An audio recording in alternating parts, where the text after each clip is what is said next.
పెట్టుకున్నారు. ఐటీఐఆర్ రద్దు చేసినారు, నేషనల్ డిఫెన్స్ కారిడార్ రద్దు చేసినారు.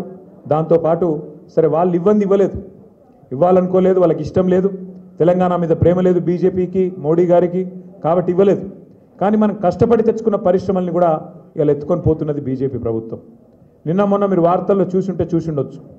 కేన్స్ అనే ఒక పరిశ్రమ 3000 కోట్ల పరిశ్రమను మన ప్రభుత్వం ఉన్నప్పుడు కేసీఆర్ గారి నాయకత్వంలో నేను శ్రీమతి సవితా ఇంద్రారెడ్డి గారు కష్టపడి వారిని ఒప్పించి మన రంగారెడ్డి జిల్లాలోనే పెట్టుబడి పెట్టడానికి ఒప్పించి తీసుకొని వచ్చినాం. కొంగర్ కలాన్ కాడ ల్యాండ్ కూడా ఇచ్చినాం. దాన్ని ఇవాళ భారతీయ జనతా పార్టీ వాళ్ళు వాళ్ళ చేయి వడిపెట్టి మీకు కేంద్ర ప్రభుత్వం నుంచి డబ్బులు కావాలి అంటే, కేంద్ర ప్రభుత్వం నుంచి ఆర్డర్లు కావాలంటే, మా మద్దతు కావాలంటే మీరు తెలంగాణలో పెడితే కుదరది అని గుజరాత్కు తన్నుకొని పోయి మనకి ఇక్కడ రావాల్సిన 2500 ఉద్యోగాలు ఇవాళ గుజరాత్కి ఎత్తుకొని పోయింది బీజేపీ ప్రభుత్వం. అట్లాగే మైక్రాన్ అనే మరొక సంస్థ వాళ్ళు కూడా మొత్తం దాదాపు 7-8 వేల కోట్ల పెట్టుబడి ఇక్కడ పెడతామని చెప్పి మౌఖికంగా ఒప్పుకున్న తర్వాత సమస్యనే లేదు, ఇక్కడ పెడితే మీకు ప్రోత్సాహకాలు ఇవ్వం, మీకు కేంద్రం ప్రోత్సాహం ఉండాలంటే గుజరాత్కే రావాలని చెప్పి గుజరాత్లోని దొలేరాకు పట్టుకొని పోయింది బీజేపీ ప్రభుత్వం. మహేశ్వరం నియోజకవర్గంలో ఆనాడు మరి మా ప్రాంతంలో ఉద్యోగాలు రావాలి, మా ప్రాంతం అభివృద్ధి చెందాలని చెప్పి శ్రీమతి సవితా ఇంద్రారెడ్డి గారు ఏదైతే పట్టుబట్టినారో దానికి అనుగుణంగా ఫ్యాబ్ సిటీ నిండిపోతే మన ప్రభుత్వంలో మరి మహేశ్వరంలో ఇంకొక ఎలక్ట్రానిక్స్ పార్క్ కూడా ప్రారంభించినాం. అందులో 10 ఎకరాల స్థలం ఒక company advance system intelligent chip design అనే కంపెనీకి ఇస్తే వారికి మరి రాకుండా చేసి దాన్ని కూడా ఇవాళ తమ భాగస్వామి అయిన ఎన్డీఏ భాగస్వామి అయిన తెలుగుదేశం పార్టీ నడుపుతున్న ఆంధ్రప్రదేశ్ రాష్ట్రానికి దాన్ని కూడా మొన్ననే మంజూరు చేసింది బీజేపీ ప్రభుత్వం. ఇవి నేను చెప్పిన మచ్చుకు 3 మాత్రమే. మచ్చుకు 3 ఐటీఐఆర్ రద్దు, నేషనల్ డిఫెన్స్ కారిడార్ రద్దు, అట్లాగే ఇక్కడ మనం తెచ్చుకున్న పరిశ్రమల్ని కూడా తీసుకొని పోయింది మోడీ గారి నాయకత్వంలోని భారతీయ జనతా పార్టీ.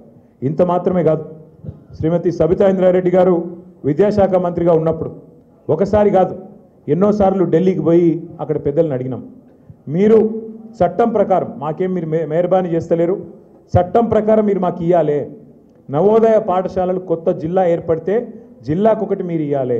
నిజామాబాద్ ఒక ఉమ్మడి జిల్లా ఉండే, తర్వాత కామారెడ్డి కొత్త జిల్లా అయింది, మరి కామారెడ్డికి ఒక నవోదయ ఇవ్వాలి.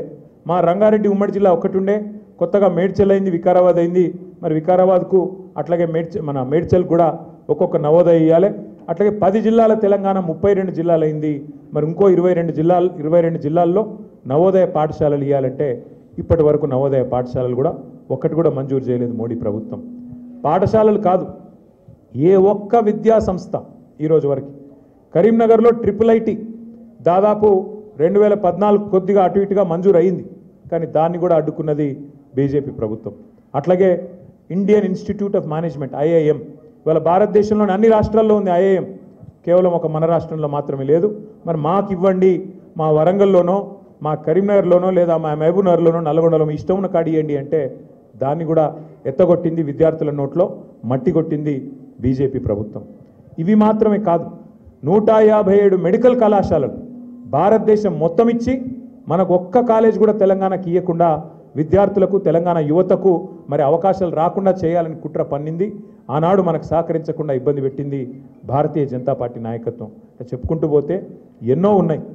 ఇక్కడ ముఖ్యమంత్రి గారేమో 6 గ్యారెంటీలకు పాతరేసే ప్రయత్నం చేస్తూ ఉన్నాడు, అక్కడ వాళ్ళేమో విభజన హామీలన్నిటికీ పాతరేసే ప్రయత్నం చేస్తున్నారు. బయ్యారంలో ఉక్కు కర్మాగారం పెడతామన్నారు, అడ్రస్ లేదు. కాజీపేటలో కోచ్ ఫ్యాక్టరీ అన్నారు, పత్తా లేదు. అట్లా చెప్పుకుంటూ పోతే 1-2 కాదు, ఇచ్చిన ప్రతి హామీని తుంగలో దొక్కినారు. కేవలం విద్యార్థులకు యువతకు మాత్రమే కాదు, తెలంగాణ రైతాంగానికి కూడా తీరని అన్యాయం చేసిందే బీజేపీ. ముఖ్యంగా మీ ఆరుమూరులో అయితే పసుపు బోర్డు విషయం నాకంటే బాగా మీకే తెలుసు. ఒక బోర్డు వచ్చింది తప్ప దానివల్ల ఏమి లేదు. బోర్డు అంటే అది కూడా పెట్టుకునే బోర్డు, ఆడ ఆఫీస్ కాదు, మన్ను కాదు, పెట్టుకునే బోర్డు. అయితే అదొక్కటే కాదు, ఇవాళ రంగారెడ్డి మహబూబ్ నగర్ జిల్లాలు 2 జిల్లాలు కూడా ఇటు గోదావరి జలాలను ఒక్కొక్క నీటి బొట్టును ఒడిసిపెట్టి ఉత్తర తెలంగాణను సస్యశ్యామలం చేయాలన్న ఆలోచనతో కాళేశ్వరం, అట్లాగే దక్షిణ తెలంగాణకు ప్రాణవాయువు అయిన పాలమూరు రంగారెడ్డి ఎత్తిపోతల పథకం ద్వారా కృష్ణా నీళ్ళని తీసుకొచ్చి ఈ ప్రాంతాన్ని సస్యశ్యామలం చేయాలని చెప్పి కేసీఆర్ గారి నాయకత్వంలో పాలమూరు రంగారెడ్డి ఎత్తిపోతల పథకం మనం ప్రారంభించుకున్నాం.